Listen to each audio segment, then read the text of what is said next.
So let's bring in General Jack Keane. And sir, great to see you on a Monday, and we'll try and figure out where we are. Benjamin Netanyahu at the White House tomorrow. 13 nights on, 3 nights off. What's going on, do you think, General? Well, I think there's an overture being made by Iran once again, to their primary objective here is to do what? It's to stop us from firing on them. And they're saying everything probably some of our negotiators want to hear, likely talking to Oman and maybe the Qataris and the Pakistanis, getting them involved as well. I'm highly skeptical anything will come of it. The Iranians look at the Straits of Hormuz as a strategic asset. And believe me, they're not going to give it up without a fight. That's the path we're on.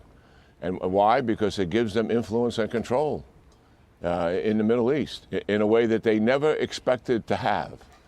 And so will they maybe say, we'll stop firing on you, therefore we'll have negotiations, you stop firing on us? They may say that, but that doesn't mean they're not going to intimidate and coerce and control the Straits.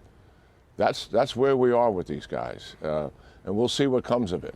But I'm highly skeptical we're ever going to achieve anything. And look, we already know they went so far, Bill and Dana, to have their president sign a deal with our president.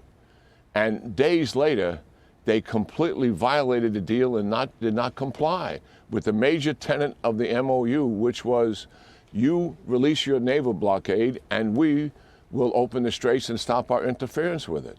And they violated that deal within days. How can we possibly trust them, in my judgment? Okay, I want to play this from the Democratic Senator Cory Booker out of New Jersey. You're a military man. He's a politician. Just go ahead and listen to his answer, and I'll ask you a specific question about it. Iran has more leverage, more power on the world stage. Not only did he not devastate Iran, Iran is in a stronger position today in terms of that kind of leverage than they were before. And what is Donald Trump doing? He's doubling down on a failed war by increasing attacks this week and still has no way out of this morass. General, as a military man, how do you assess that argument?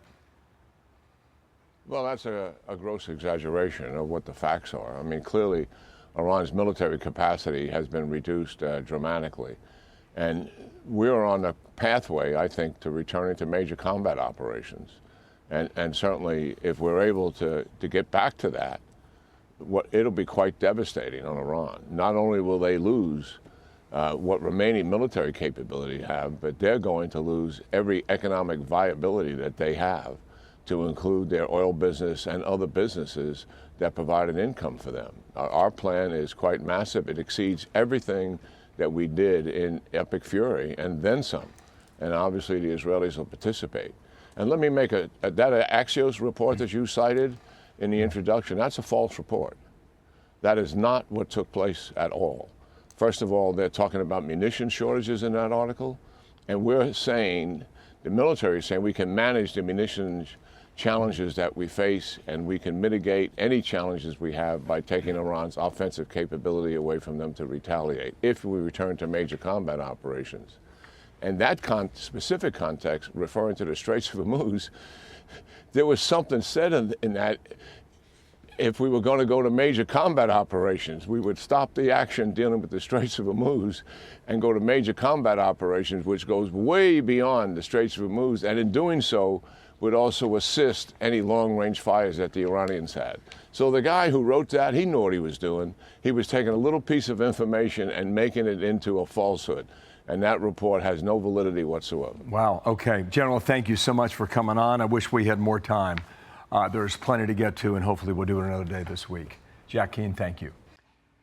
Be sure to like and subscribe for all the Fox News latest on YouTube, and catch full shows streaming now on Fox One.